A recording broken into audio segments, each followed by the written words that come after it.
everyone, Deborah with Pinching Pesos here, and it's time for They Paid What? Sales update video.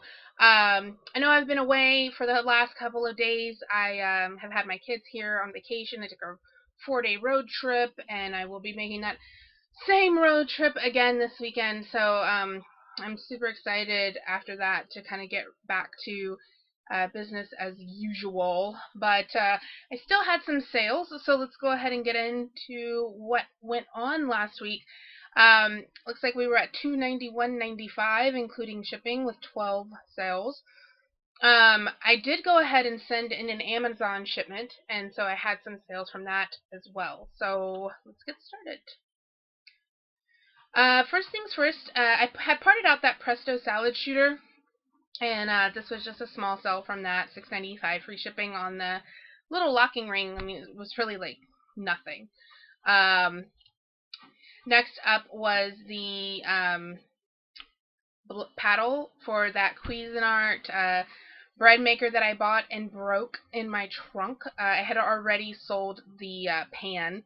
I even sold the instruction manual. And then there's the little paddle. So I got my money back on the machine, plus a little bit of profit. But it was definitely a bad buy in the fact that I broke it. But nonetheless, it still wasn't a loss. Oh, I took a best offer of $8.95. So they asked for $1 off. No biggie. Then I had this Rust-Oleum. This was the very last one I had. I had paid $13.08 for these at Home Depot on clearance.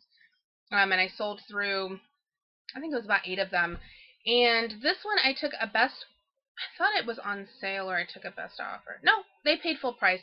However, the tracking on this, if you look at it, says that the item is actually damaged in transit and is being returned to me, which I haven't received yet. But I went ahead and I saw this because periodically, and I would highly suggest that you do this because it will prevent issues. It will prevent those defects that you get when your customer sends you those "I haven't received my item" messages. Which, I mean, is practical. I mean, that's what I would pick if I, ordered something and I didn't get my item and I went to send a message and it popped up and said, "Item not received." That's exactly what I would pick out too. So I don't blame the buyers for doing that.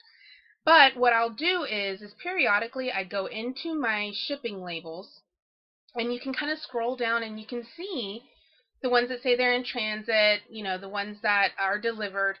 And I'll just kind of scroll through every now and then. I only do it like once a week, once every 10 days, and just check. And what I saw when I scrolled down my shipping label was something that said returned. It didn't say delivered, it didn't say in transit, it said returned. And so I clicked to see what the problem was, and it said the item was damaged. So I went ahead proactively and sent a message to the customer letting them know, FedEx had mishandled their item and it was being returned to me as damaged and undeliverable. And that I apologize that they handled their items, so poorly, and sent them a refund. Done and done. And it'll be simple for me to get a refund from FedEx, a credit check for my damaged item. So no biggie. But yeah, I'm interested to see what it looks like whenever it comes back, like what happened to it. I mean, it's kind of, I would think like an item like that's an industrial type of thing that I mean, it's not like it's glass, it's not really breakable, so I'm not really sure what happened unless they dropped it and the box broke and then everything kind of fell apart. But nonetheless, it's on the way back. Then I sold this baby signs sign language kit, and I had actually sold that before on auction. And it was a failed auction, so I was really glad the person didn't pay. I had really thought at the time that it was going to go for a higher price, and it just didn't. It had a lot of watchers and no action. So it had like one bid at $19.95, and I was like, no, that's not even practical because this one DVD right here, the Baby Time Signing Time DVD, sells for like $19. So there's no way I'm going to sell the whole kit. So I was glad they didn't pay. But I went ahead and took a best offer on it for $30 plus shipping. And I paid $3.99 for it. This is my Mucka Express. In one of my other sales videos, and also it's in a haul video, but in one of my other sales videos, I sold this item. And the customer sent me a message letting me know that it didn't froth properly, he said, and so he wanted to return it. So I went ahead and took the return, and I parted out the machine, and I took off the piece that's supposed to be for frothing, and sold just the top of the unit, and it went on best offer for $15 plus shipping. I had paid, I think it was $3.99 for the entire unit. I might be wrong. It could have been $4.99. So anyway, I still made a profit on it, and then if you'll note later on in the video, I actually sold 2 other pieces to it. And then I sold this set of little plush Target bullseye dogs. I had bought 2 bags of these for $4.99, and I've sold off a few of them, and then this was a little set of 3, and they went off to New Zealand, so not bad. It was $19.95, and the shipping was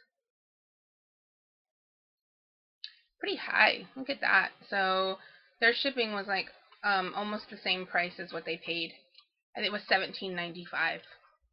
And then I have these in sinks, and this was a really horrible purchase that I made. I made this purchase. I was at Big Lots buying some items, and I saw these in sinks that they had, and they were the 120 packs, and they were $4 a box. And I did a little research on Amazon. I did some research on eBay. I asked a couple other resellers. So it was not an uneducated buy, but it was a bad buy. Basically, somebody on Amazon has tanked the price on the 120 count. Essentially, they have priced them less than even like a 30 count. I don't know why. It's stupid. And then with other sellers' ignorance, they've raised to the bottom and matched that price for no reason at all. And so you can't really sell them on Amazon right now. I have a long expiration date, so I'm hoping that at some point I'll be able to get rid of these. I went ahead and put them on eBay. I had them higher priced, but the price was also starting to go down on eBay, so I put them at $14.95 free shipping. They do ship first class mail, so it's not really that big of a deal. But I ended up buying like 40 of them, so it was definitely, it's going to take me a while to recoup my money on this particular buy. And I had contemplated returning them, but you know, I'm not going to make that store responsible for my bad judgment. Even though it was educated, I did do my research. I did ask at least 2 other resellers what they thought about the purchase, and got the green light, and it was just not good. Stupid vitamins, whatever. Anyway, this I got a best offer of $10 because the shipping was so high. It was going international, and shipping is $17.95. So this was actually part of a Christmas gift that I received. My husband had bought me the perfume, and it came with the lotion and the bath wash. And I can't use those bath washes. Like, I have really sensitive skin. I can't use really highly perfumed lotions and things. And so I went ahead and sold the body wash. These were some skates. I actually bought these at Savers not long ago, maybe 2 weeks ago, for $3.99. $3.99 is what I paid for them, and they were in beautiful condition, very good condition, and they went on best offer for $50 even plus shipping. So not a bad profit on those babies. So look out for those. I didn't realize the value on skates until I started trying to buy my daughter some skates. She got into skating, and so I was like, okay, well, I'm going to buy her some skates. And I got to looking on Amazon, and I was looking on eBay, and I'm like, oh my god, skates are like really expensive. Like, even the basic skates, like at the sporting goods store, were like $48, you know, just for like pink and white skates or whatever. So when I had gotten to really looking at some of the quad roller skates and the racing skates, man, you can really make a lot of money on those skates. I would suggest, if you haven't been paying attention to the sporting goods department of your thrift stores, to at least go over there and take a little look-see at the skates. And if you see something in good condition, look them up and just see, because, man, there are some like $200 skates. It's ridiculous. So anyway. Next up was this journal that I picked up for $1.99. I took a best offer of $12.50 plus shipping. It went in a flat rate padded mailer.